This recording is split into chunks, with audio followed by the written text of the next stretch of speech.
ask if you name and address, full address. If you're interested in that particular video we've been looking at, please put your name and address on that sheet of paper. Yes? For those names collected already, I suggest that people include their parents in case you end up wanting to ship in bulk rather than individually. We'll have them reproduced, but I can't get to them until I get back from the Holy Land, and that won't be until the 18th. Oh, good. There's a list here that they started. So we're looking for name, address, and the parish. Yeah, I will. There'll be no charge for just make them available. And I think Larry has announcements.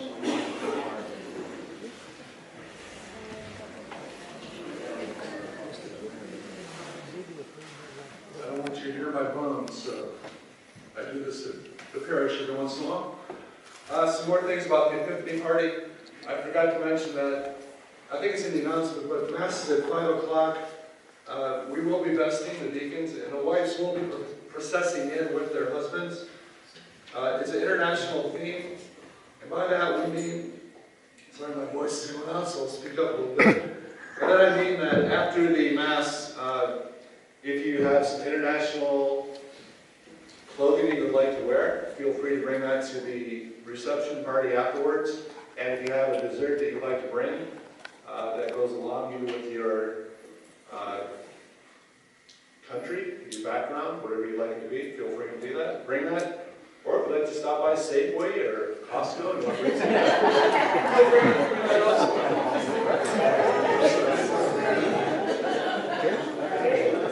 So we'd love to see you all there. We got some more envelopes over here in case you didn't think of yourself. And you can hand your check to Meredith, Young, or Sylvia. Thank you.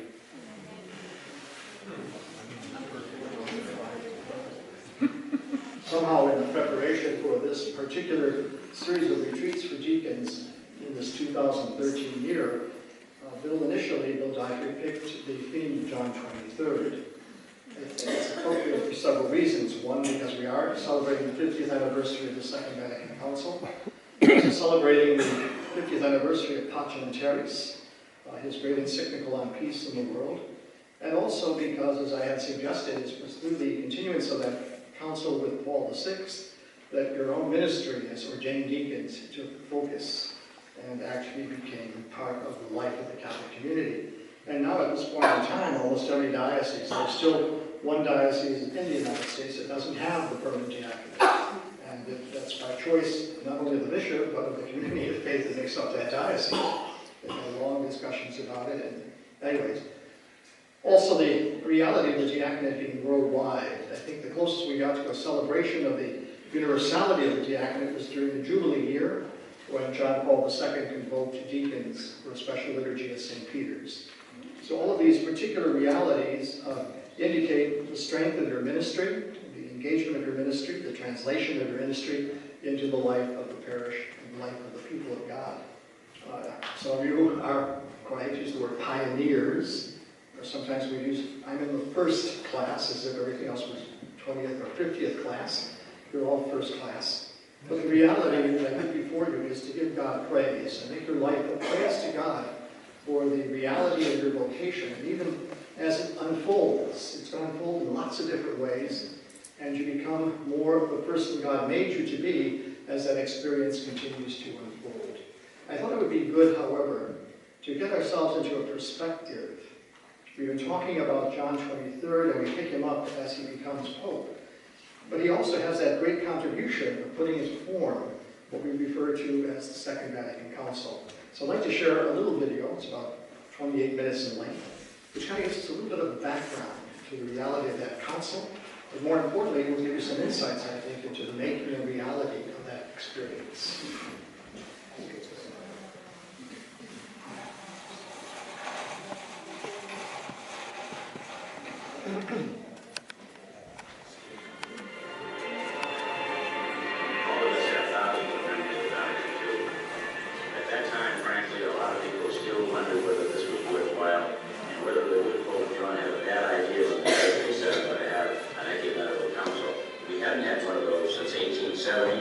almost a century, and that people were wondering whether this would bring confusion to the church.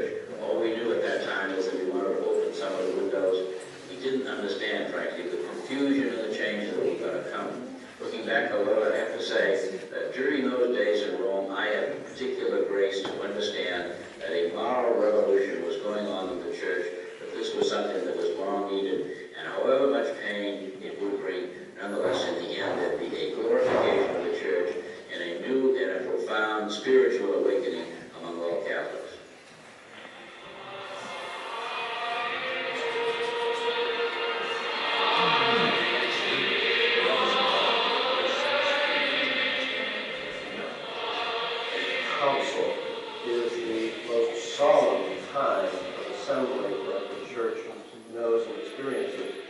That is so true, as a matter of fact, that in the long 2,000-year history of the church, there have only been 21. The Second Vatican Council is recognized as the 21st ecumenical council in the whole history of the church. Councils have always met when there's been some severe crisis in the church. The first council we know met in the year 325, and that was when there was a crisis about the doctrine of the Holy Trinity. One of the best-known crises and councils in the history of the church was the one that met in the 16th century, the Council of Trent, which had to deal with the question of the Protestant Reformation. All of us were living in and experiencing a Tridentine church, that is, a church that comes out of Concilium Tridentinum, the Council of Trent. The First Vatican Council was essentially a refinement on Trent, and some of the disruption of Vatican II, call it that if you wish, has been a result of the fact that Vatican II closed off the Tridentine era. So you might ask, what was the crisis in 1959, the year in which Pope John XXIII announced the convocation of the Second Vatican Council? As a matter of fact, that was a question many people had at the time, especially in the United States. Catholics felt that they were in a period of great spiritual and religious prosperity. The seminaries were filled. Churches were packed for Sunday Mass. The parochial schools also were filled and were growing. Pope John XXIII announced the council on January the 25th, 1959, just 3 months after he had been elected Pope. And he announced this in the Church of St. Paul outside the walls in Rome to a gathering of 18 cardinals. And as he himself reports, his announcement was met with stunned silence. Even the cardinals did not seem to know what to make of this announcement. As the years progressed between 1959 and 1962, however, it became clearer why such a council was necessary and why the Pope thought the council should be convoked. I think we have to put this in the context of the Second World War and what had happened after the Second World War. For one thing, people became aware of the world now as, to use the phrase that was popular at the time, a global village. We all had an effect on each other. And this was especially true of the church. The church was now not simply a European institution. It was not simply an extension European countries into other parts of the world, but now had to take account of the very different cultures which we were now aware, partly as a result of the Second World War. Also, the bomb made people aware of the fragility of the whole human situation, and that in a situation like this, the church should take a lead and have something to say. These are influences, one might say, that were outside the church. Within the church itself, a very slow process and a gradual process of examination had been going on for some time. At the turn of the century, for instance, Pope Pius X had established in Rome the Biblical Institute to teach the Bible according to new modern techniques. At the same time, in France, there had been a great resurgence of interest in the early theologians of the church, the so-called fathers of the church, who lived in the first 500 or 600 years. One might also say that there had been a new interest in the liturgy of the church. So much preparatory work had already been done for the 50 years before the council. So I think the fathers felt, number one, that Pius XII had already seen the need to reform the liturgy, so this wasn't a new idea, and that a lot of people in the church were ready for it, that the scholarship had been done so that they could begin to look at liturgical rites and to see how they might be better instruments of worship for today's Catholics. I get a little, or more than a little irritated nowadays, 2 decades after the council, to hear people give the impression that the Vatican Council created something completely new, that nothing was going on beforehand. It makes easy sermons, by the way, easy classroom techniques. You have that easy rhetoric of, it was all this before and all this now. The Vatican II did not create, but unleashed energies that were already pulsating throughout the church. But people were not quite confident whether those energies were legitimate. Or they were not quite confident or understanding of how those streams, liturgy, Bible, missionary, ecumenical, lay, relationships between bishops, all of that hung together.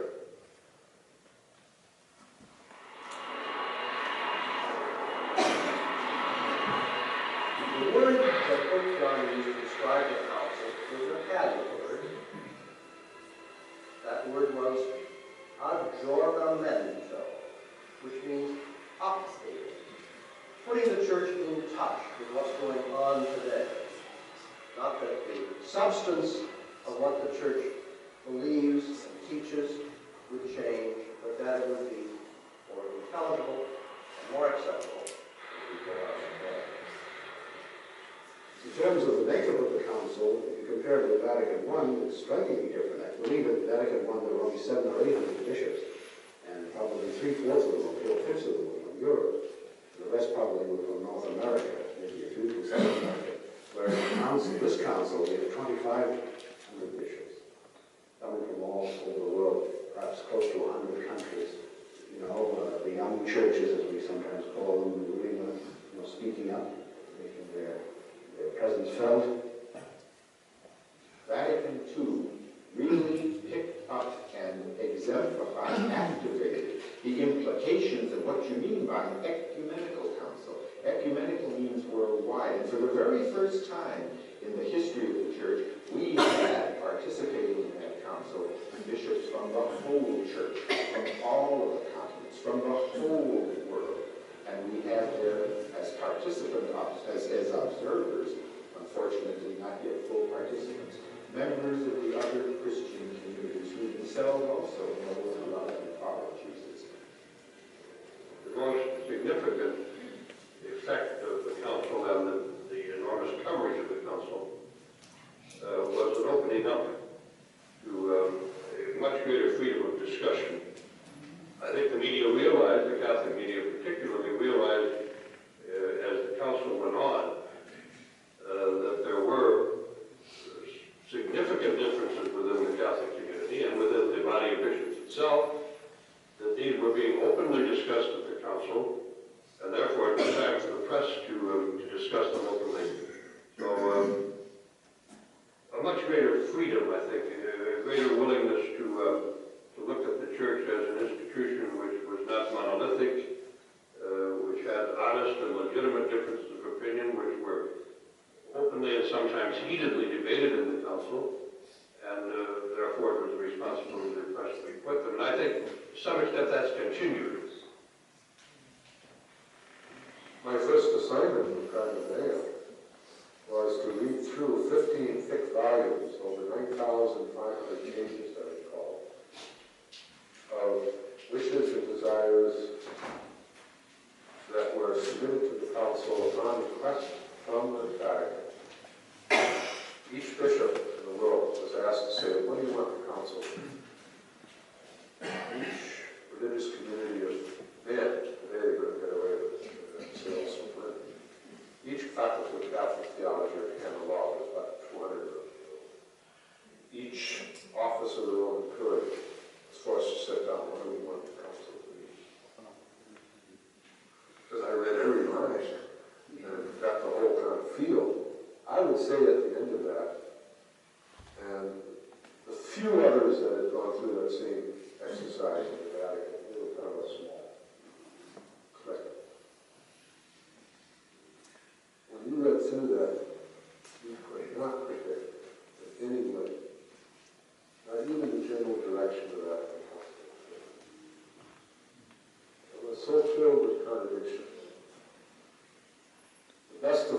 do this, the rest of the folks to do that, opposed to each other. You could see these streams running through them. Some wanted to dam up those streams, some wanted to let them flow. His opening speech, Gaudet Mater Ecclesia. Gaudet Mater Ecclesia. Mother Church rejoices. That was a remarkable speech that he made because he indicated that the church was now entering a new era. John the 23rd, of course, was, I think, very wise in insisting that the first thing that they look at is liturgy, because he felt that there could be an agreement, I think, reached there more readily, and it seemed to have worked. I think if they had started out with something else, then it might not have. Certainly if they started out with religious liberty, it wouldn't have. But the liturgy seemed to bring them together, and from that they were able to move into the document on the church, from the Gentians, and eventually they moved to what it's best, which is the church in the modern world. And I think, considered by most professional students of the council, perhaps its most advanced document. Once the council got underway, however, the first crucial year, he made several interventions which gave the council the freedom it needed to make its own decisions. I think perhaps the creativity that was manifest at the council, beginning with 4 cardinals who asked for a reorganization at the very beginning, was from Europe. But certainly the experience came much more from the poor countries of the world, from the so-called mission countries. And it's true that many of the European bishops had brought with them periti, that is, advisors, experts, who were in the forefront of theological reflection. Some of the ideas of the church, of salvation, of the role of Christians in the world, and so on, which we had read before, those of us that studied theology, but which were thought to be perhaps dangerous or risky, turned out to be ideas that really responded to the needs that were being brought to the council from different parts of the world. And I would say that the thinking that had been done by the European theologians and scripture scholars responded to the needs and the experiences that were being brought from the Third World.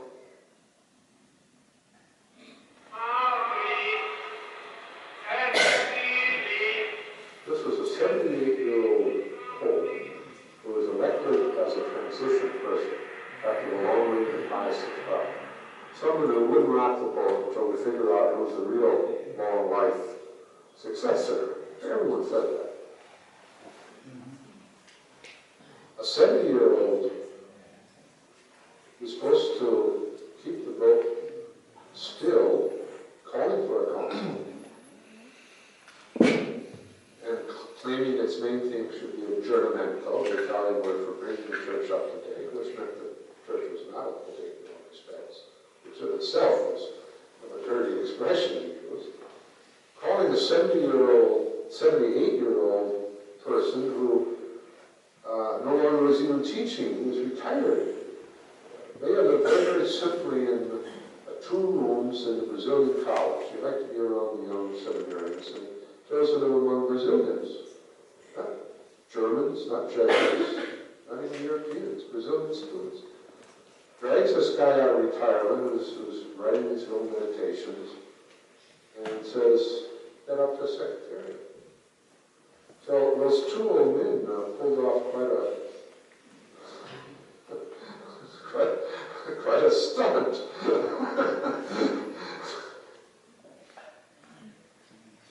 Then we had John 23rd dying, and what's going to happen to the council? Technically, when a council or a pope dies, the council, that's it. That will be reconvoked. VI was elected, I think everyone expected he was going to be the Pope. But no one would know what to expect once he was Pope. And there was somewhat of a wave of a question mark of, is he going to turn it back because of his association with Pius XII?